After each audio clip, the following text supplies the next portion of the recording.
വെള്ളത്തിനടിയിൽ ഏറ്റവും കൂടുതൽ ദൈർഘ്യം ചിത്രീകരിച്ച ഗാനമെന്ന റെക്കോർഡുമായി 8.25 സെക്കൻഡ് എന്ന ചിത്രം എത്തുന്നു. മലയാള സിനിമയുടെ ചരിത്രത്തിൽ തന്നെ ആദ്യമായാണ് ഒരു ഗാനത്തിന്റെ രംഗങ്ങൾ മുഴുവൻ വെള്ളത്തിനടിയിൽ ചിത്രീകരിക്കുന്നത്. കനകരാഘവനാണ് ചിത്രം സംവിധാനം ചെയ്യുന്നത്.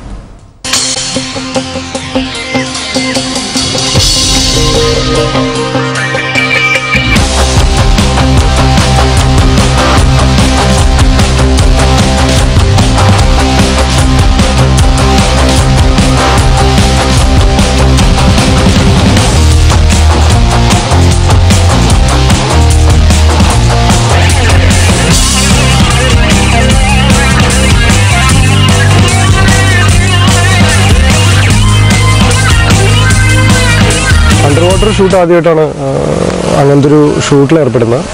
അതും 5 മിനിറ്റിലും കൂടുതൽ നേരമുള്ളൊരു song full under water shoot ചെയ്യാന്ന് പറഞ്ഞപ്പോൾ ഭയങ്കര എക്സൈറ്റഡ് ആയിരുന്നു. നീന്തൽ നേരത്തെ അറിയായിരുന്നു, അപ്പോൾ നീന്തൽ ഇതിനായി പഠിക്കേണ്ടി വന്നില്ല. പക്ഷെ ഇതിൻ്റെ ഒരു കുറച്ചൊരു പ്രാക്ടീസ് ഒരാഴ്ച മുമ്പേ തുടങ്ങിയിരുന്നു.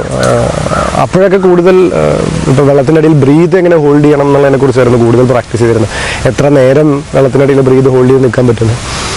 പക്ഷെ പിന്നീട് മനസ്സിലായത് ബ്രീത് ഹോൾഡ് ചെയ്യുന്നതിനേക്കാൾ കൂടുതൽ ഇപ്പോൾ ഷൂട്ടിലേക്ക് എടുത്തപ്പോഴാണ് മെയിൻ ചാലഞ്ച് എന്ന് പറയുന്നത് ബ്രീത് ഹോൾഡ് ചെയ്യുന്നതിനേക്കാളും കൂടുതൽ ഈ നമ്മൾ വെള്ളത്തിനടിയിൽ ആ വേണ്ട എക്സ്പ്രഷൻസ് കൊണ്ടുവരും. വളരെ കൂളായി നിൽക്കാൻ സാധിക്കും. വെള്ളത്തിലൊരു ഭയമില്ലാതെ വളരെ കൂളായിട്ട് ആ വേണ്ട സാധനങ്ങൾ ഡെലിവറി ചെയ്യുക എന്നുള്ളതായിരുന്നു പിന്നെ ഏറ്റവും വലിയ ചാലഞ്ച്. പിന്നെ നമ്മൾ കൊറിയോഗ്രാഫി കൂടെ ചെയ്യുന്നുണ്ട്. വെള്ളത്തിൻ്റെ അടിയിലാണെങ്കിലും പ്രോപ്പർ കൊറിയോഗ്രാഫിയൊക്കെ ചെയ്തിട്ടുള്ളൊരു സോങ് ആയത് കാരണം അതിൻ്റെ മൂവ്മെൻറ്റ്സ് ഉണ്ടായിരുന്നു. ഇപ്പോൾ വെള്ളത്തിൽ നമുക്ക് അങ്ങനെ എളുപ്പത്തിൽ അങ്ങനെ കറങ്ങാൻ പറ്റില്ല.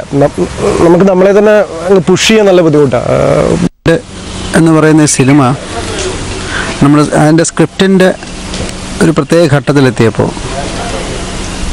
തികച്ച സ്വാഭാവികമായാണ് ഈ ഗാനം രൂപപ്പെട്ടത്. പ്രത്യേകിച്ച് ഇതിൻ്റെ ഒരു കഥയുടെ അടിസ്ഥാനം തന്നെ തുറന്നു പറയാത്ത ഒരു പ്രേമത്തിൻ്റെ ഒരു ഭംഗിയും അല്ലെങ്കിൽ അതിൻ്റെ ഒരു പ്രത്യേകതയുമാണ് കൈകാര്യം ചെയ്യുന്നത്. ഈ കഥയിൽ ഈ ഒരു അണ്ടർ വാട്ടർ സോങ് പ്ലാൻ ചെയ്തത് ഒരു ബോധപൂർവം ഒരു പുതുമയുണ്ടാക്കാനോ അല്ലെങ്കിൽ ഒരു വ്യത്യസ്തത സൃഷ്ടിക്കാനോ അല്ല. ഇത് കഥ ആവശ്യപ്പെടുന്നത് കൊണ്ട് മാത്രമാണ്.